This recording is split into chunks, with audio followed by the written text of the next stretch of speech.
ก็อันนี้นะคะเป็นสลามที่ทำเมื่อเช้านี้จะเรียกว่าเช้าดีไหมคือตื่นเที่ยงก็ที่ทำไปเมื่อกี้แล้วกันเนาะก็ตอนนี้ก็บ่ายโมงแล้วทำได้แค่นี้เองเดี๋ยวก็จะทำต่อนะคะนี่นะคะดูอย่างตัวสีขาวจะเป็นเนื้อปีโป้นะคะแต่ว่ามันจะเราทำแข็งนิดนึงนะคะเพราะว่าแบบให้ไปรษณีย์พอไปถึงไปรษณีย์มันก็จะทำการละลายพอถึงบ้านก็จะนิ่มพอดีแล้วก็อันนี้นะคะเป็นสีแดงในกล้องมันไม่ค่อยสดมากแล้วก็เป็นสีส้มนะคะไม่ติดมือนะสีชมพูสีนี้จะขายดีที่สุดนะคะ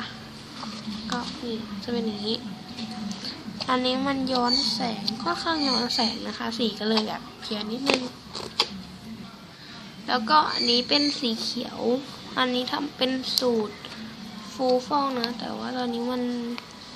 แข็งไปนิดนึง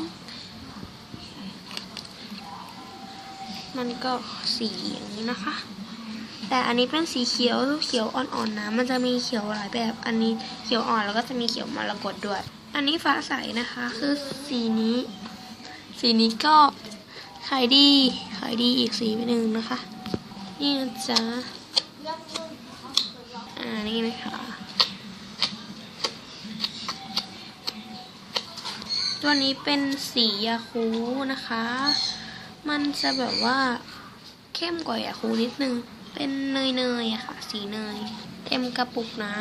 อันนี้เป็นฟ้าพาสเทลนะคะนมมากเป็นสีขุ่นนะสุดท้ายนะคะเป็นสีชมพูขุ่นหรือชมพูพาสเทลนะคะในกล้องมันสียังไงอะอุ้ยหล่นในกล้องมันสีอ่อนๆนะคะแต่จริงๆมันเข้มกว่านี้นิดนึงแบบเป็นน่ารักมาก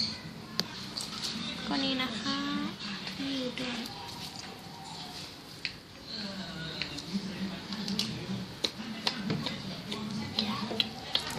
ก็นี่นะเดี๋ยวขอตัวไปทำอีกนะคะบ๊ายบาย